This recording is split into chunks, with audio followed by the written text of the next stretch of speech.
Good morning, Sorare MLB peoples. We have reached May 1st, and at this point in the season, I think it's a good time to take a look at what we've seen so far, results-wise, expected stats versus reality, try to find those players maybe ready for a breakout, but have had some bad luck so far, and maybe look at some guys who have overperformed expected statistics. I like to use xWOBA and WOBA to figure out where these breakouts are coming, but you can't solely rely on that, so we're going to dive a little deeper into some of these guys. I'll tell you what I like and don't like about their profiles. I'll give you a couple on each side of the equation. All right, let's dive in. To give you some background here, league average WOBA usually hits in that 315 to 320 range. Anything above 400 would be considered elite. For this exercise, I'm looking for guys that are below league average in reality, so that's their WOBA, well above league average in their expected WOBA. So I want an expected WOBA of at least 350. I want a regular WOBA below 315 for this exercise. So we're just going to sort by the biggest difference, and you can see the top of the list here is Salvador Perez. Now, this is a guy who isn't a fast runner. He's 35. He's a catcher, but as a catcher who will DH when he's not catching, he's still a valuable asset to have. 288 WOBA, below league average, significantly below league average. 406 expected WOBA, a difference of 118 points. Let's take a look at his page. If we scroll down to this season compared to last, you can see his strikeout rate, his walk rate, right in line with last season where he had a nice year. Barrel rate's actually up. Exit velocities look similar, so although there is some aging going on, I would say he's still very capable. Expected batting average of 323, expected slugging of 596, and you compare that to the actual numbers of 235 and 374, so there's some huge differences here. He hits middle of the lineup, plays every day. Now, obviously, with slower runners, there are going to be balls he hits that he just doesn't beat out, that other players will beat out for hits. That affects this a little bit, but this is a big enough gap where that's not really the reason. The profile looks fine. I think there's some real positive regression coming here for Sal Perez. Market for him, his classic season cards are as low as $2.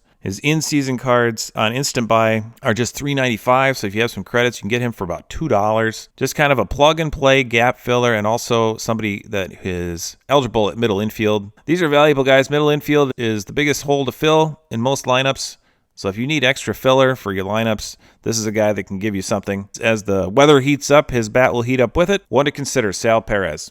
Brandon Lau would qualify for this list, but since he is now sitting against lefties again, I'm not going to talk about him. We want everyday players. So we skip down to Yordan Alvarez. Now, Yordan Alvarez has been very disappointing this year, and he's a little more expensive, so you're probably paying at least what you should be paying for him, if not a little high right now. I would wait on him, see if he comes down some more. Instant buy price on Yordan is $20, so you get him for $10 with credits right now. I don't think that's a bad buy. I think this guy will be a good player for you. He's a guy that can carry your team from week to week if he gets hot. Someone to consider. I think there's definitely positive regression. You may be getting him cheap at this point because of his slow start. Next guy I want to talk about is Otto Lopez in Miami. He's really interesting to me. So like Perez, he's an everyday player. That WOBA of 279, off to a very unlucky start. xWOBA of 356. Let's look at his profile. Played a lot last year. Got a nice look. 20 steals last year. Couple homers. He's in the 88th percentile sprint speed. I like guys that run. Those stolen bases can really help your scores at 5 points apiece. Doesn't hit the ball overly hard. Barrel rate's normal. The EV is 109.9, so that's good. That's where we want it, right around that 110 mark. 294 XBA, and he's hitting 229, so there's definitely some regression coming in a positive sense for him. The strikeout rate, 14.3, very low strikeout rate. He's upped his walk rate and lowered his strikeout rate from last year. This is a guy I'm really interested in. Really no threat to his playing time, as he plays a middle infield position on a bad team. I think he's going to get all the at-bats he can handle. He's been moved around a lot in the order. He's hit at the top of the order. He's hit at the bottom of the order. I think if his bat gets going, with the speed he has, they'll be putting him back at the top of the order. And you're looking at a guy you can get for about $1.40 if you have some credits right now at an instant buy. He goes for min bids, $2.40, so $1.20 with those credits. And again, a middle infielder. They're always guys you're looking for to plug and play. I think there's positive regression coming for Lopez. Adley Rutschman struggled, but his expected numbers are very good. He is also a catcher. Will sit periodically, probably plays more than most catchers because he will DH from time to time, but he's not one of those guys that is in the lineup every day. Better for dailies than for game weeks. How about Bo Bichette? Now, Bo Bichette had a terrible year last year. His results haven't been good this year, but his expected results excellent at 375. So let's see what we can find out from his page. He's already hit a ball harder this year than he did all of last year. The exit velocity is excellent. Barrel rate's very average for him and always has been. That expected batting average of 333 when he's hitting 295. He's lowered his K rate significantly this year.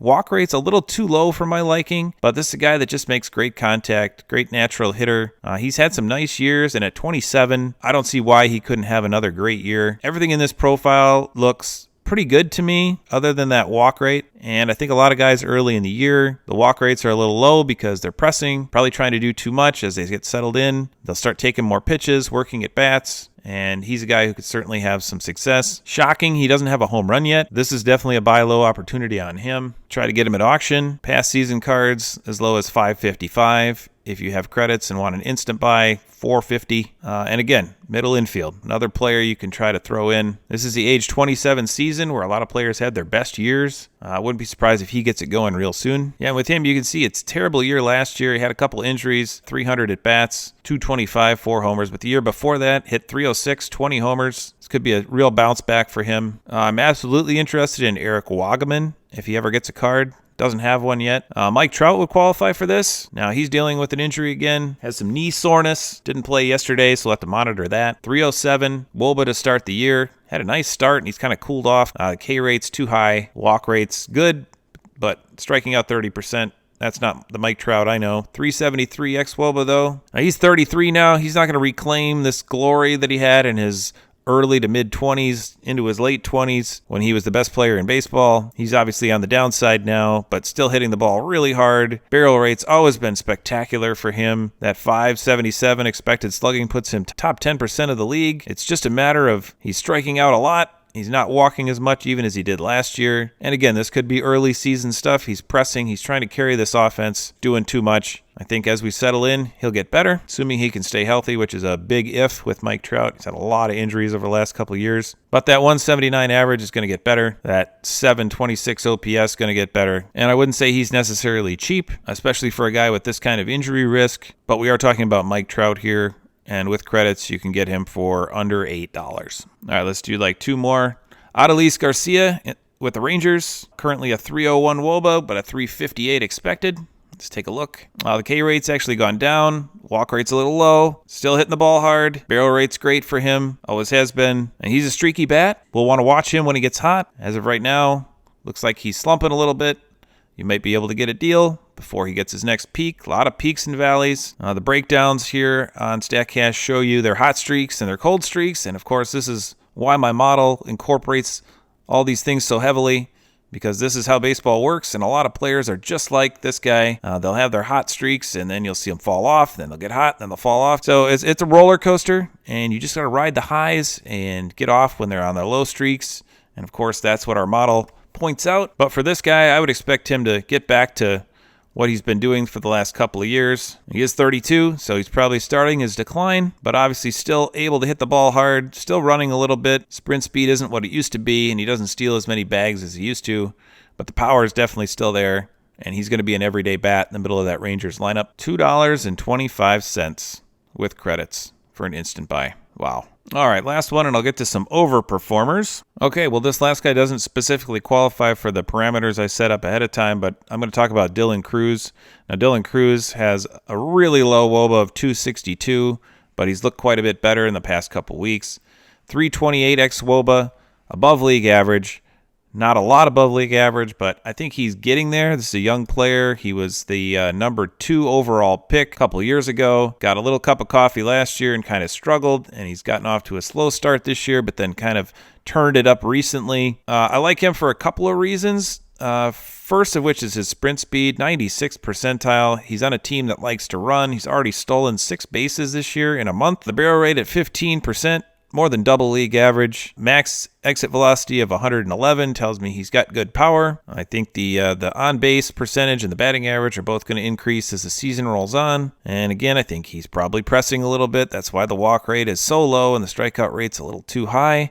If he can get those in check, this is a player that I think has serious breakout potential. 23 years old, so you got to always look at age to level, and he's already at the big league level at 23, producing at least something, 4 homers and 6 steals in a month. He's playing on this Washington team that really isn't going anywhere, so he should get a full season to develop at the big league level.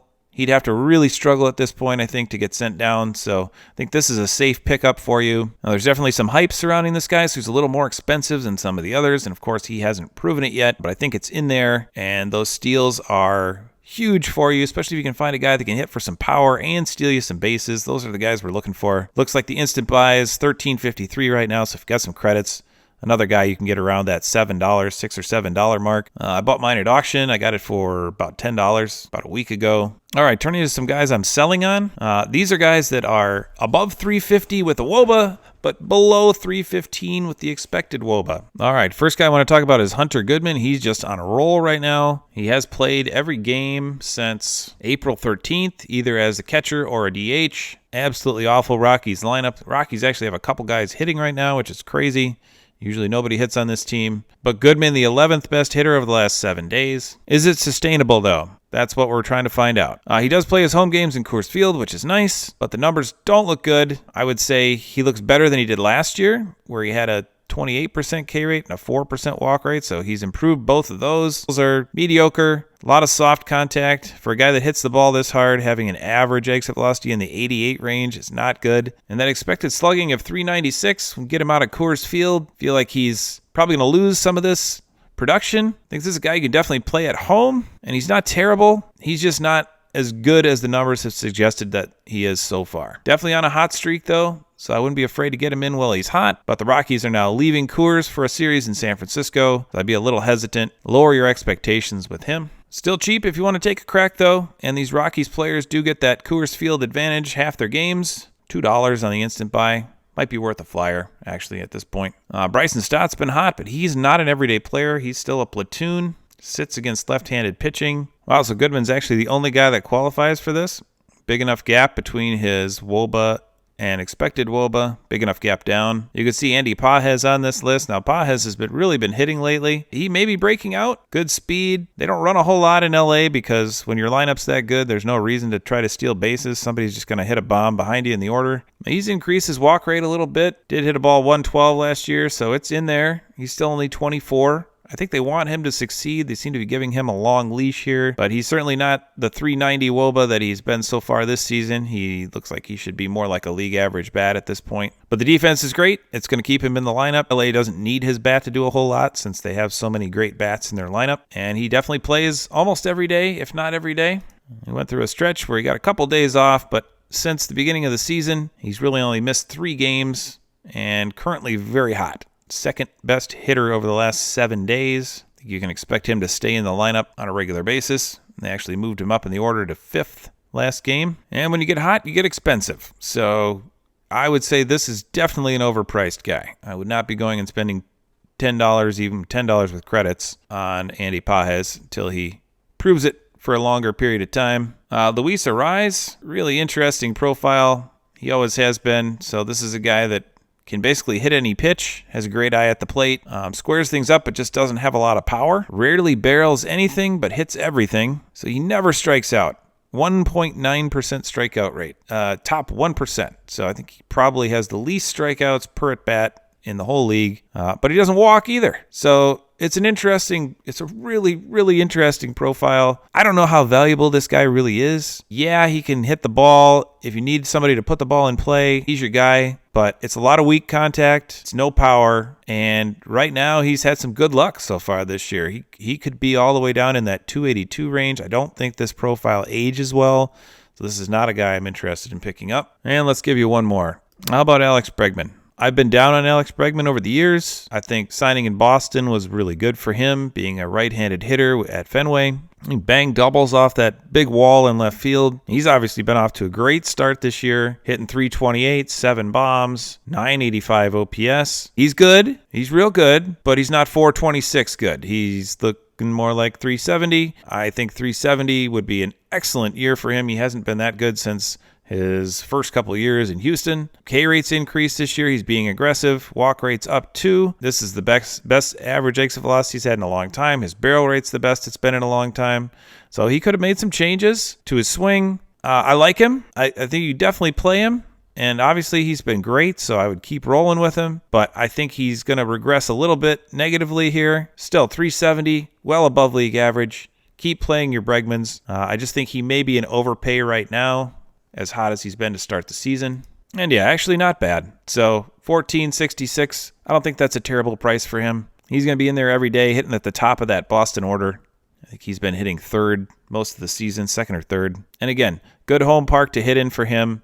That makes a huge difference. We've got a short wall in left field, that short, tall wall, the green monster in left field. He's going to pop some homers over the wall, and he'll definitely bang a lot of doubles off of it. So this is a guy you can certainly play. $7, that doesn't seem bad. Everything's so cheap this year. It's great. Easy entry point. You don't need a lot of money to field a competitive team anymore, which is great. Hopefully you got some ideas from this. Let me know your thoughts. And of course, you can always join our crew. We've got a full suite of tools here. I've got my tracker giving composite projections per at-bat for all these different time periods. Of course, hitters have to qualify in the time period to come up, so you'll see some blanks in here, guys that don't have enough at-bats to qualify for certain time periods. But you can see the hot hitters over the last 7 days. You can see how they've done over a long period of time, and then, of course, we get a composite. We figure out how many at-bats they're projected for, and we get a composite projection. All this feeds directly into our organizer, optimizer files that download directly from the Sorare site with your gallery to help you make your lineups. $5 sub gets you access to my main sheet here. We look ahead to upcoming game weeks. So you can figure out who you might want to pick up. We do projections on hitters, on starters, on relievers. We do daily swing projections for hitters, starting pitchers, and relievers, figuring in multiple factors. I do the number crunching so you don't have to. $5 basic subscription gets you access to this sheet. You can see all the projections. I'll organize them for you. And a $10 premium gets you optimizer organizer tool that these projections feed into, personalized for your own galleries. I can show you what that looks like. Here's mine. And one of my users has built us an optimizer. And so if you want to build your own lineups using your gallery and you don't want to do it by hand, you can come here, you can give it some parameters. We just pop in a position here, optimize, and it will give us a lineup based on what we have in our collections and whatever my projections would tell it are the best. Well, that's my lineup for today. And we got all the tools you need to become a successful Sorare MLB player. Also, all basic and premium members get access to our private Discord, where I will post optimal lineups for each day. We'll discuss strategy, and you can tell us about your wins. A couple yesterday. First place Daily Derby, third and fourth. First place Daily Derby, first place champ. And another thing created by one of our members, we have a rewards tracker. So if you join us, we'll pop your name in here. You can see your results over the course of the season. Who did you win? How much money you won? What card you got? What tier you got? There's even a dashboard. You can select your name from our group, and it'll populate with your stats. So this is for the full season. For Hey Eagle Fan, congratulations to him. He's having a nice year. Well, you can sort by all these different categories. A lot of good stuff going on over here. I'll put the Patreon link in the show notes here. It's just patreon.com Sorare Edge if you want to find us. And again, $5 a month gets you started. Access to this thing, gets you access to the Discord, gets you access to my main sheet. $10 a month. You get that optimizer file that will build your lineups for you. Get in here. We can help you out. All right. Thanks for watching. Want to dominate? Unleash the power of Sorare Edge. Optimize, strategize, win, win, win. Patreon link in the description.